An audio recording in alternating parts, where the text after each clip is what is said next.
गरुडगमन तव चरणकमलमिह मनसि लसतु मम नित्यम् गरुडगमन तव चरणकमलमिह मनसि लसतु मम नित्यम् मनसि लसतु मम नित्यम्. नमस्कार. भागवत संहिता वाचनामध्ये आपणा सर्वांचं मनपूर्वक स्वागत आणि आपणा सर्वांना साष्टांग दंडवत. ध्यान श्लोकाला आपण सुरुवात करूया. ओम नमो भगवते वासुदेवाय.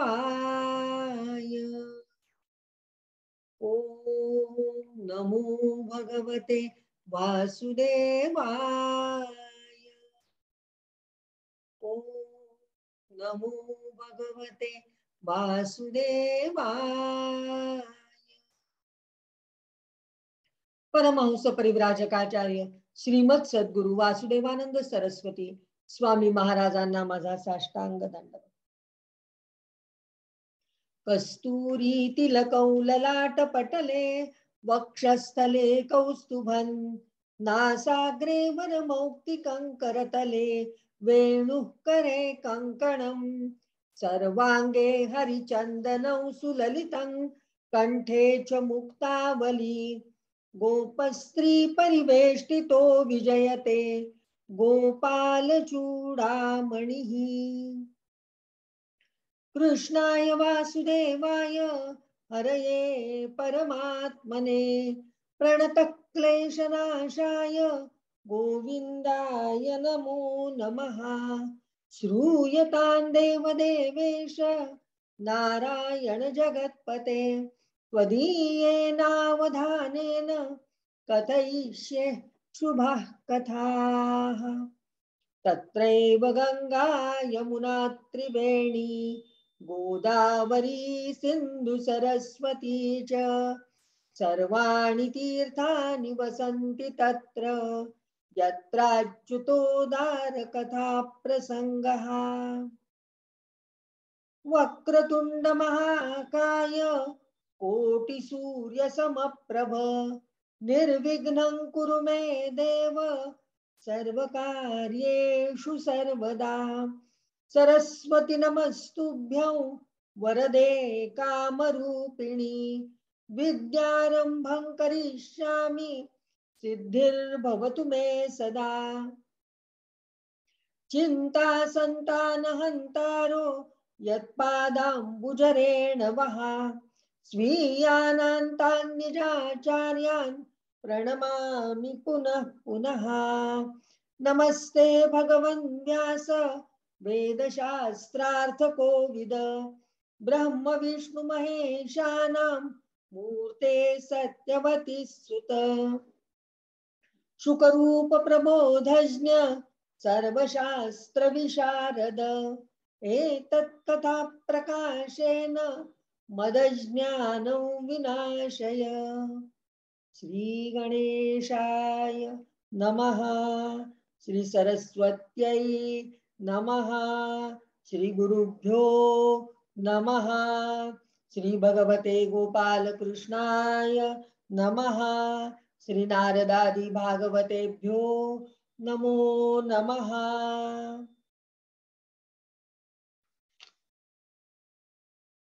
नारायण नारायण जय गोविंद हरे. नारायण नारायण जय गोपाल हरे. नारायण नारायण जय गोविंद हरे. नारायण नारायण जय गोपाल हरे. दशरथ राजकुमार दानव मद संहार गोवर्धन गिरि रमण गोपी मानस हरण शरयू तीर विहार सज्जन ऋषि मंदार विश्वामित्र मखत्र विविध परासु चरित्र ध्वज वज्रांकुश पाद धरणी सुत सहमोद जनक सुता प्रतिपाल जय जय संस्मृति लीला.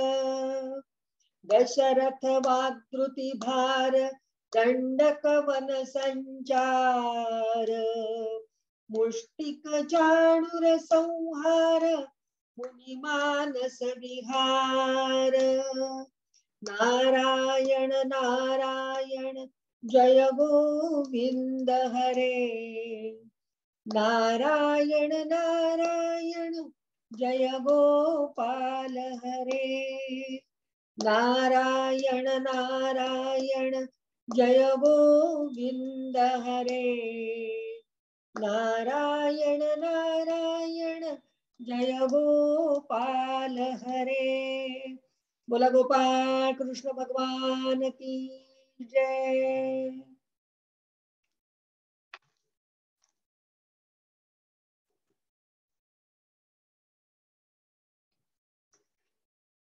आपला पंचम स्कंध चालू आहे आणि पंचम स्कंधातला आपण अध्याय 14वा काल सुरू केलेला आहे।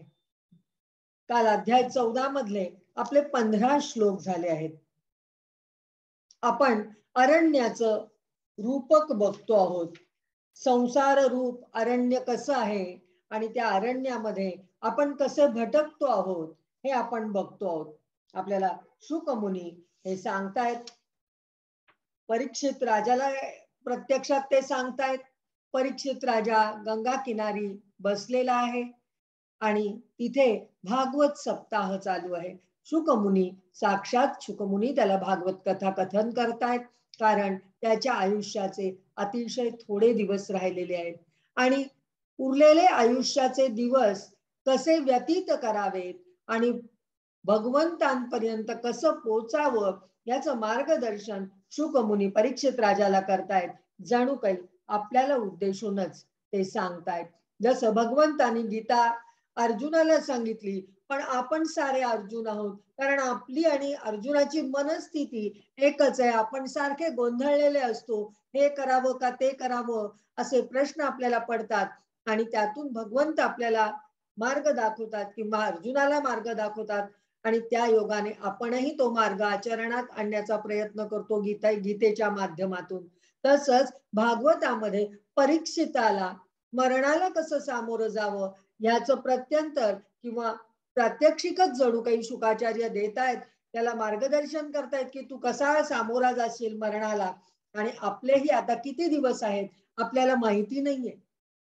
काळ हा नेहमीच आपल्याला ग्रास करतो। हे आतापर्यंत 4 स्कंद पूर्ण झाले, 5वा स्कंद चालू आहे आणि त्यात आपल्याला कळलेलं आहे की हा काळ जो असतो, घटका गेली पळे गेली काळ वाज जाई ठणाणा, आयुष्याचा नाश होतो राम कारे म्हणाना असं म्हणतात की आपल्या मुखातून राम नाम यायला पाहिजे। तर आपण या संसाराच्या अरण्यामध्ये कसे गुरफटत चाललेलो आहोत किंवा गुरफटलेले आहोत आणि त्यातनं आता बाहेर कसं पडायचंय हे आपल्याला बघायचंय। त्यामुळे आपण भागवत संहिता वाचनाचा हा वाक यज्ञ सुरू केलेला आहे आणि काल आपण 15 श्लोक बघितलेले आहेत आणि आज आपण 16व्या श्लोकाकडे वळतो आहोत।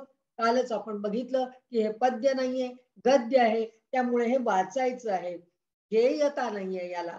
बघूया आता 16वा श्लोक काय आहे।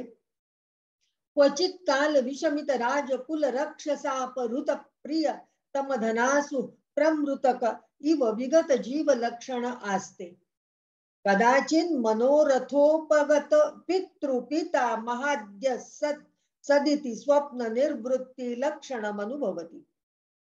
कधी काळाप्रमाणे भयंकर असणारा राजारूप राक्षस याच्या परमप्रिय धनरूप प्राणांना हिरावून घेतो। संसारामध्ये असताना धन म्हणजे आपल्याला प्राणप्रिय असतं। प्राण गेले तरी चालतील पण धन सोडणार नाही अशी आपली स्थिती असते। आपण धन देऊन टाकत नाही, धन सांभाळून ठेवतो, किती काळजी घ्यावी त्याची असं आपल्याला झालेलं असतं। कुठे लपवून ठेवू ते धन, चोरांच्या पासून कसं सुरक्षित राहील, मग बँकेत व्याज कसं जास्त मिळेल, असे अनेक विचार आपण त्या धनाबद्दल करत असतो। तर इथे जणू काही ते काळरूपी धन आहे किंवा धनरूप प्राणांना हिरावून घेण्यासाठी तो राजारूपी काळ आहे असं इथे रूपक वापरलेलं आहे। आपल्याला कराच्या माध्यमातून राजाला पैसा द्यावा लागतो आता निरनिराळे कर आपल्याला भरावे लागतात.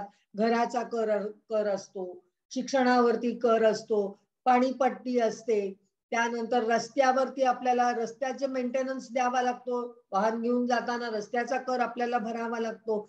असे निरनिराळे कर आपण भरत असतो. वस्तू विकत घेतली की त्याच्यावर आपल्याला कर द्यावा लागतो आणि त्या कराच्या माध्यमातून जणू काही राजारूप असलेला तो राक्षस किंवा काळ आपले ते प्रिय रूप धनरूप असलेलं प्राण आपले ओढून घेतो आणि त्यामुळे आपण धन गेलं की आपण निश्चेष्ट झाल्यासारखे होतो. हातपाय गळून जातात, हतबल होतो, आपल्याला काय करावं सुचत नाही.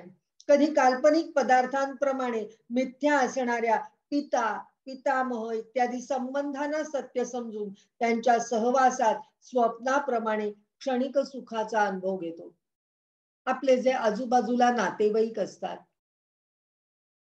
सगळे सोयरे असतात, संबंधी असतात, मुलं असतात, नातवंड असतात, पती असतो, पिता असतो, पत्नी असते, आई असते आणि मग ह्या सगळ्यांच्या नातेसंबंधात आपण इतके गुंततो की जणू काही फक्त तेच आणि तेवढंच विश्व आहे,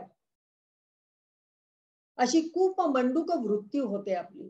म्हणजे विहिरीतल्या बेडकाला असं वाटतं की हे विहिरीत जे पाणी आहे तेवढंच जग आहे.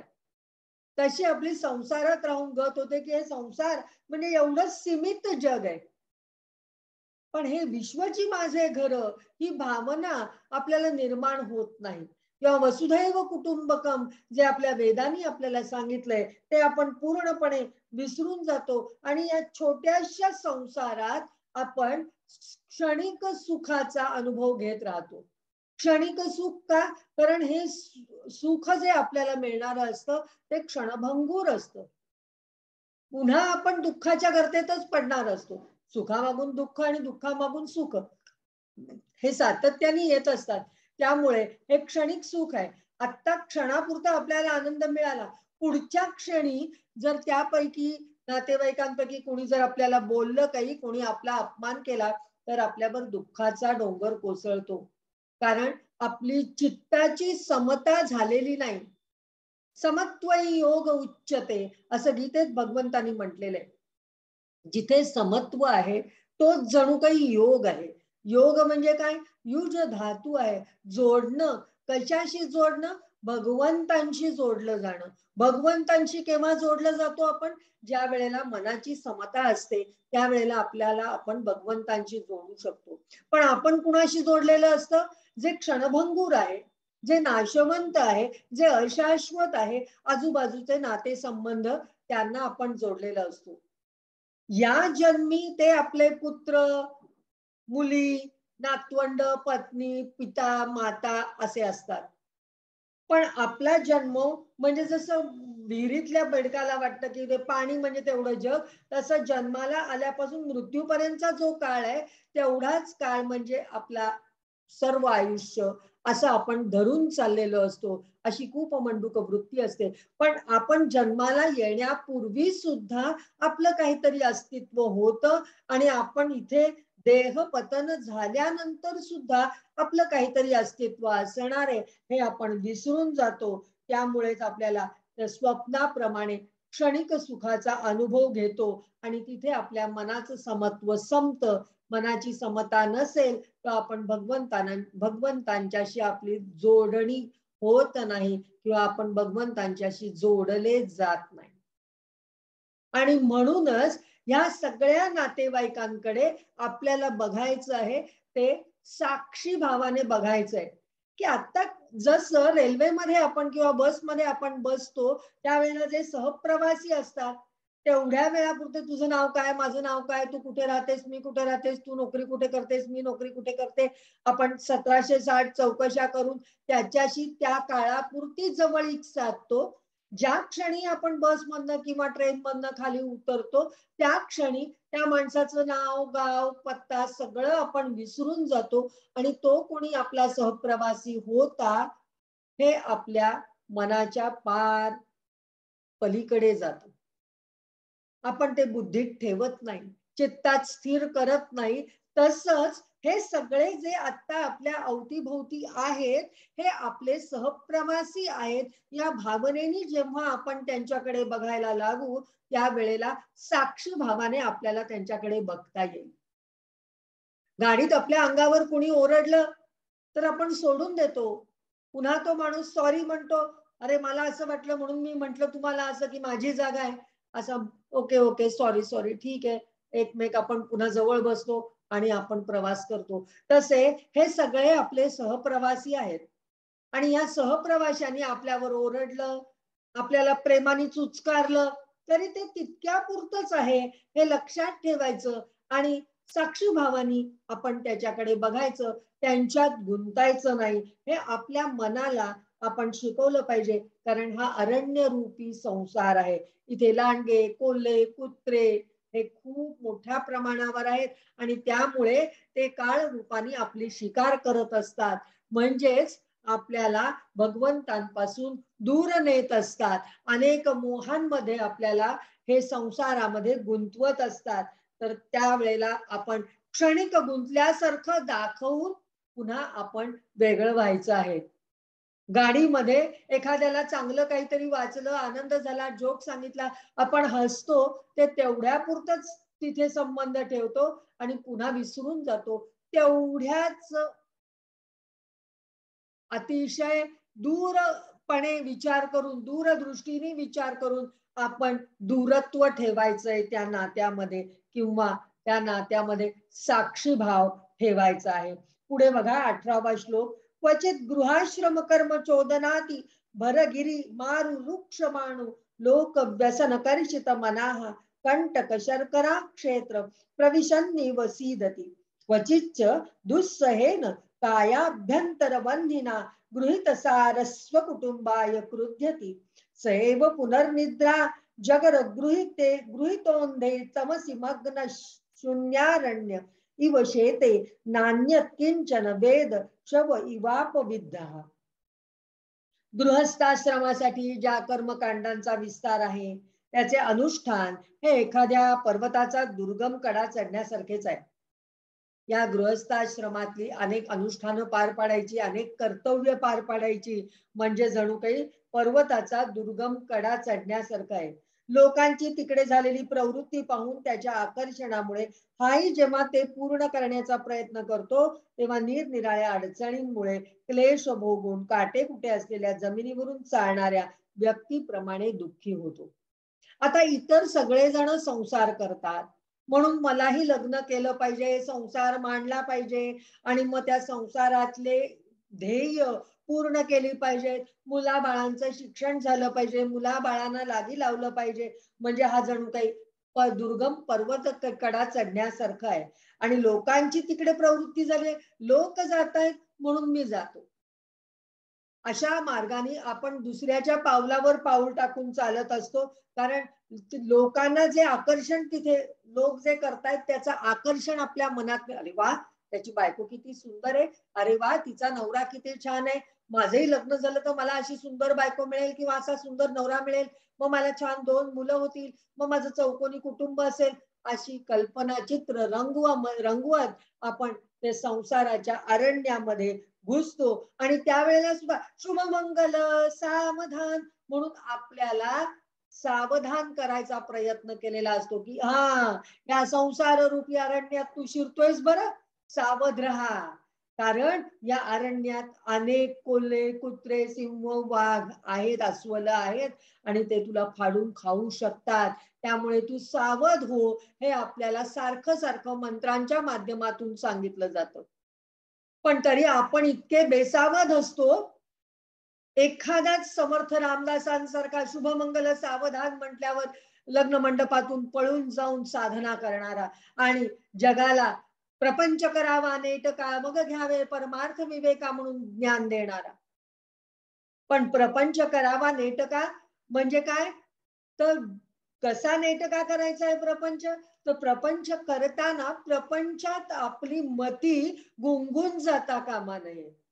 त्यावेळेला भगवंतांच्या हातातला आपला हात सुटता कामा नये. आपण जो भगवंतांना हात द्यायचा आहे तो आपल्या हातामध्ये जरी आपल्या पतीचा किंवा पत्नीचा हात असला तरी तो एका हाताने धरलेला असला तरी दुसऱ्या हाताने आणि मनाने आपण बुद्धीनी सगळ्या भगवंतांची जर बांधले गेलेलो असू तर आपण साक्षी भावाने हा संसार निभावू शकतो. नाही तर काय होतं, अडचणींमुळे क्लेश भोगून काटेकुटे असलेल्या जमिनीवरून चालणाऱ्या व्यक्तीप्रमाणे आपण सदा दुःखातच राहतो. आणि काय कटकट आहे या संसाराची असं आपल्याला वाटतं, पण तो संसार आपण सोडत नाही आणि त्यातून बाहेर येत नाही.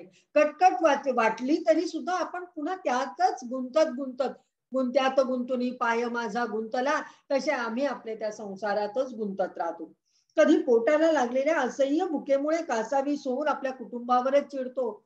पत्नीने जर लवकर स्वयंपाक केला नाही किंवा मुलं भुकेलेली असली तर ती आईच्या मागे लागतात, अगं लवकर काहीतरी खायला दे, लवकर काहीतरी खायला दे. म्हणजे कावलेले रागावलेले असे अनेक चेहरे त्या घरातल्या कर्त्या स्त्रीच्या मागे असतात. त्या अगं काहीतरी केलंयस का नाही, स्वयंपाक पाणी काही केलंयस की नाही. मग त्या सगळ्यांची क्षुधा शांत करता करता ती स्वतःच सगळं विसरून जाते. नंतर जेव्हा निद्रारूप अजगराच्या तोंडात सापडतो तेव्हा अज्ञान रूप घोर अंधकारात सापडून निर्जन वनात फेकल्या गेलेल्या मुर्द्याप्रमाणे झोपून राहतो. शरीर इतकं थकतं त्या संसाराच्या रगाड्यामध्ये की आपण मेल्यासारखे झोपतो. काळाची सुद्धा आपल्याला पर्वा राहत नाही. सकाळ झालीये का संध्याकाळ झालीये, इतका थकवा आपल्या शरीराला आलेला असतो. आणि काय की मी आज फार थकले, कारण आपलं मन भगवंतांशी जोडलेलं नाही. भगवंत म्हणजे सच्चित आनंद स्वरूप आहे, शक्तीचा सागर आहे. आणि अशा भगवंतांची जर आपण जोडलेले असू तर आपल्याला कितीही शारीरिक कष्ट केले तरी थकवा येत नाही. कारण आपण जरी ते शारीरिक कष्ट करत असलो तरी ते साक्षी भावाने करत असतो. त्यामुळे शरीर थकतं पण मनामध्ये ऊर्जा भरपूर असते. त्यामुळे थकलेलं शरीर असलं तरी मन आपलं आपल्याला प्रसन्न आणि ऊर्जा देणारं असं असतं. नाहीतर काय होतं, अंधकारात सापडून निर्जन मनात फेकल्या गेलेल्या मुर्द्याप्रमाणे आपण झोपून राहतो आणि त्यावेळेला त्या देहाला कशाचीच शुद्ध राहत नाही असं शुकाचार्य परीक्षित राजाला सांगतायत. जणू काही आपल्यालाच ते सांगतायत. 21वा श्लोक बघा. कदाचित भग्नमान दंष्ट्रो दुर्जन दंड शुकैरलब्ध निद्राक्षणो व्यथित हृदयेनानुक्षीयमाण विज्ञानोंध कुपेंधवत पतती कर्हि स्म चित काम मधुलवान विचिन्वन यदा परदार परद्रव्यान्य वरुंधानो राज्ञा स्वामीभिर्वा निहत पतत्यपारे निरये.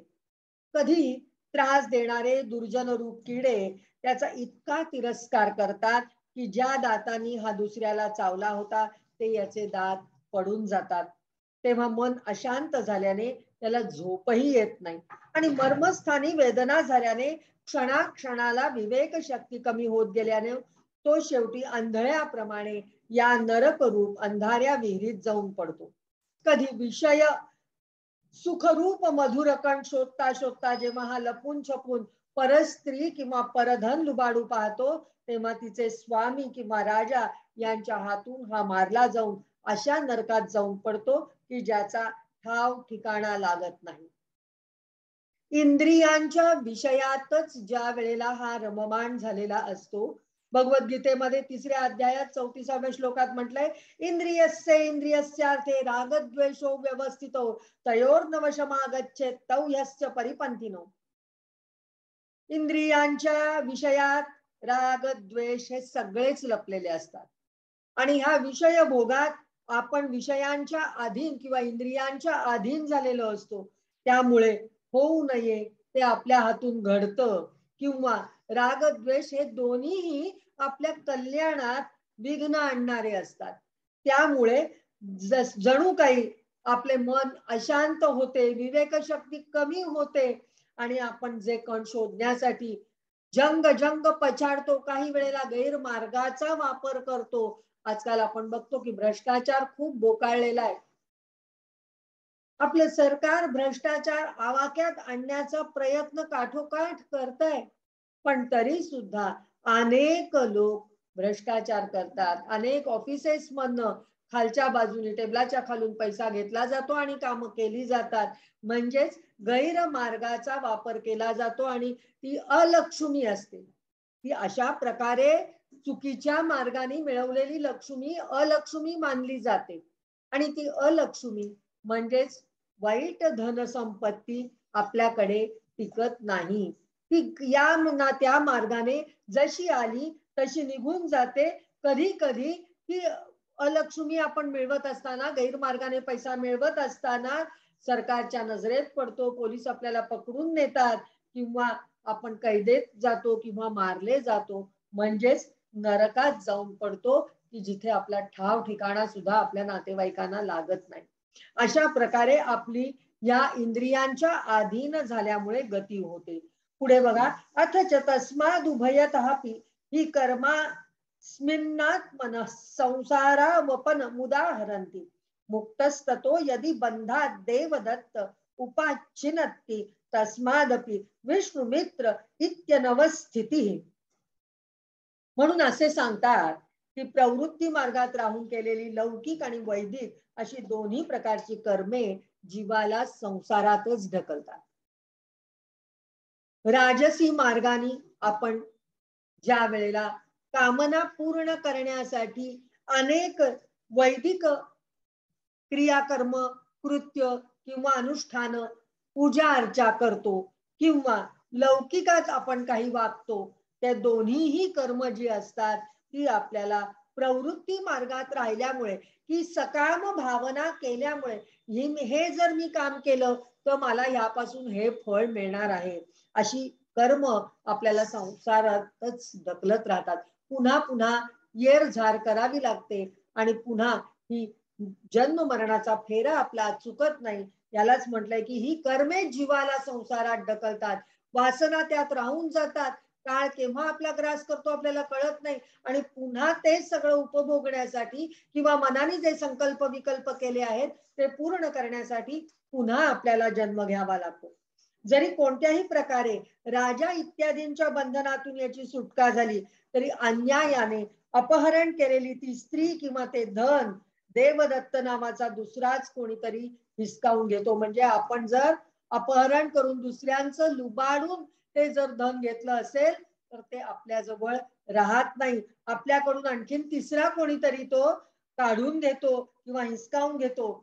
त्याच्याही पासून विष्णुमित्र नावाचा तिसराच कोणीतरी लुबाडतो आणि दुसऱ्याने आपल्याकडनं घेतलेलं जे धन असतं ते आणखीन तिसरा कोणीतरी त्याच्याकडनं काढून घेतो. म्हणजे ते धन, ती अलक्ष्मी एका ठिकाणाहून दुसऱ्या ठिकाणी, दुसऱ्या ठिकाणाहून तिसऱ्या ठिकाणी पुढे पुढे जात राहते. म्हणूनच तिला चंचल लक्ष्मी असं म्हणतात. ती स्थिर नसते कारण सात्विक वृत्तीने ते धन मिळवलेलं नसतं, चांगल्या भावनेने ते धन मिळवलेलं नसतं. मिळवलेल्या धनाचा उपयोग योग्य पद्धतीने केला जात नाही तेव्हा सुद्धा ती संपत्ती आपल्याकडे राहत नाही. म्हणूनच आपल्याला चांगल्या मार्गाने जर काम करायचं असेल, सात्विक मार्गाने जर काम करायचं असेल तर तेच आपल्या जन्म मरणाचा फेरा चुकवण्यासाठी उपयोगी पडतं. 26वा श्लोक बघा, क्वचिन मिथो व्यवहारन यत्किंचित धन मन्येभ्यो वा काकिणी कामात्रमप्यपहरन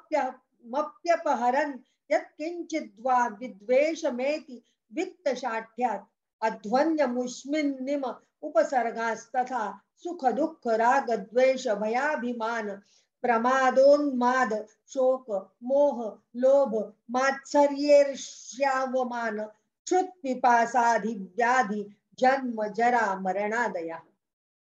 आता यात त्यांनी सांगितलंय की पूर्वीच्या विघ्नांव्यतिरिक्त आतापर्यंत जी आपण विघ्न बघितली आहे या मार्गात सुख दुःख राग द्वेष भय अभिमान चुका उन्माद शोक मोह लोभ मत्सर ईर्ष्या अपमान तहान भूक आधी व्याधी जन्म वृद्धावस्था मृत्यू इत्यादी पुष्कळशी अन्य विघ्ने आहेत.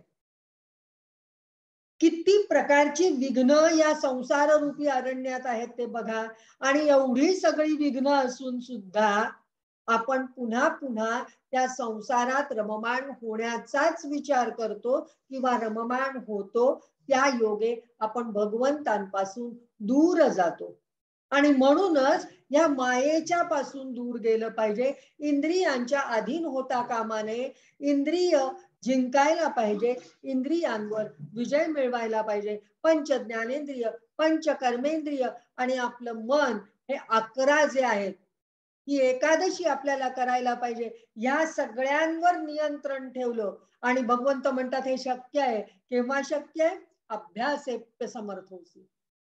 जर तुम्ही सातत्याने अभ्यास केला तर या सगळ्यांवर नियंत्रण ठेवणं मानवाला शक्य आहे. मानव ते करू शकतो. कारण ह्या सगळ्या इंद्रियांनी केलेल्या गोष्टींमुळे आपल्याला किती त्रास होणार आहे, हा सगळा जर आपण इतिहास वाचला किंवा ह्या सगळा प्रपंच जर बघितला तर त्यापेक्षा या सगळ्यापासून दूर जाणं हे जास्त सोपं आहे, हे आपल्या लक्षात येतं. रोज रोज त्या संसारातल्या कटकटी सोडवण्यापेक्षा नामस्मरणात स्वतःला गुंगवून ठेवणं, भगवंतांच्याशी अनुसंधान जोडणं, भगवंतांचाच विचार करणं, भगवंतांच्याच कथांमध्ये, लीलांमध्ये रममाण होणं किंवा भगवत भक्तांच्या कथा ऐकणं, ईशानु कथा असं त्याला म्हटलेलं आहे.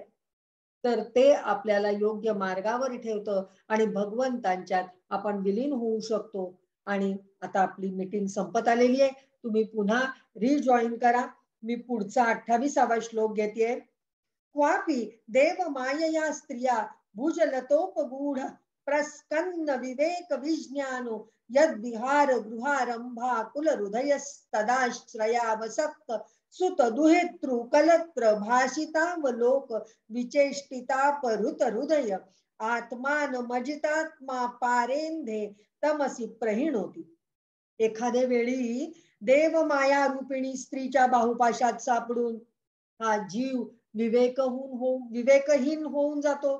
तेव्हा तिच्यासाठी घर तयार करण्याच्या चिंतेत गढून राहतो की आता मी लग्न केलं आहे, मी पत्नी आणली आहे, मग तिच्यासाठी छान घर पाहिजे, मग त्या घरात फ्रीज पाहिजे, मग त्या घरात वस्तू पाहिजेत, धान्य पाहिजे, संपत्ती पाहिजे, मग त्याच्याबरोबर पुढे येणारे पुत्र कन्या, नंतर त्या कन्या पुत्रांची शिक्षण, मग त्यांची लग्न कार्य, मग नातेसंबंध, ह्याचा अपमान झाला का, त्याचा मान राखला का, अशा अनेक गोष्टी आधी व्याधी आपल्या अवतीभोवती फिरत असतात. अनेक स्त्रियांची मधुर भाषणे, नेत्र कटाक्ष, हावभाव यामध्ये आपण आसक्त होतो. कारण वासना शमवण्यासाठी आपण या सगळ्या गोष्टींमध्ये आसक्त होतो. चित्त त्याच्यातच गुंतल्याने इंद्रियांचा दास बनून तो घोर अंधकारमय नरकात जाऊन पडतो. आता हा जो पुरुष आहे हा प्रकृतीच्या किंवा मायेच्या फेऱ्यात अडकल्याने गुंतल्याने इंद्रियांचा दास बनून जातो. इथे स्त्री किंवा पुरुष असं घेऊ नका, देहभेदाने घेऊ नका, आत्मस्वरूपाने बघा. आणि म्हणून प्रत्येक वेळेला जरी इथे नारी असं म्हटलेलं असलं तरी ते प्रकृतीचं रूपक आहे, हे लक्षात घेतलं पाहिजे. आपण आपल्याकडे कमीपणा, आपण स्त्रिया आहोत म्हणून आपल्याकडे आपण कमीपणा घेण्याचं कारण नाही. हे आपल्यासाठी लिहिलेलं नाहीये. प्रकृती आणि पुरुष या दृष्टिकोनातनं हे आपल्याला सांगितलं जात आहे. त्यामुळे स्त्रीला भोगदासी असं इथे मानलं गेलंय किंवा नरकाचं द्वार असं म्हटलं गेलेलं आहे. ती स्त्री म्हणजे प्रकृती आहे. पुरुष आणि प्रकृती ह्याच्यातली ती प्रकृती आहे, ती माया आहे. त्यामुळे हे वैयक्तिक दृष्ट्या आपण कोणत्याही स्त्रीनी घेऊ नये. काय हे स्त्रियांना म्हटलंय भागवतामध्ये व्यासानी. व्यास अतिशय ज्ञानी होते, आजही आहेत, चिरंजीव आहेत ते. त्यामुळे त्यांनी जे सांगितलंय ते योग्यच सांगितलं आहे. आपली बघण्याची दृष्टी आपल्याला योग्य ठेवली पाहिजे, योग्य दृष्टीने आपण त्याच्याकडे बघितलं पाहिजे. 29वा श्लोक बघा. कदाचित दीश्वरस्य भगवतो विष्णोश्चक्रात परमाण्वादी द्विपरार्धापवर्ग कालोपलक्षणात परिवर्तितेन वयसा रंहसा हरत ब्रह्मतृणस्तंभादीनां भूताना मनी मिशतो मिशतां वित्रस्त हृदयस्तमेवेश्वरं कालचक्र निजायुधं साक्षात् भगवन्तं यज्ञ पुरुषं मनादृत्य पाखंड देवताः कंकगृध बकवटप्राया आर्य समय परिहृता सांकेत्येन अभिदत्ते. कालचक्र हे साक्षात भगवान विष्णूंचे आयुध आहे. परमाणूपासून द्विपरार्धापर्यंत ते क्षण घटका इत्यादी अवयवांनी युक्त आहे. ते नेहमी दक्ष राहून फिरत असते. हे कालचक्राबद्दल आपल्याला सांगितलं जातंय की हा एक कालचक्र कसं आहे तर ते साक्षात भगवान विष्णूंचं आयुध आहे, शस्त्र आहे त्यांचं. आणि ते सारखं फिरत असतंय, दक्ष आहे ते एकदम. वेगाने बदलणाऱ्या बाल्य तारुण्य इत्यादी अवस्था या त्याचा वेगच आहेत. मम तापमपा गुरुदेव, मम पापमपा गुरुदेव, मम तापमपा गुरुदेव, मम पापमपा गुरुदेव, मम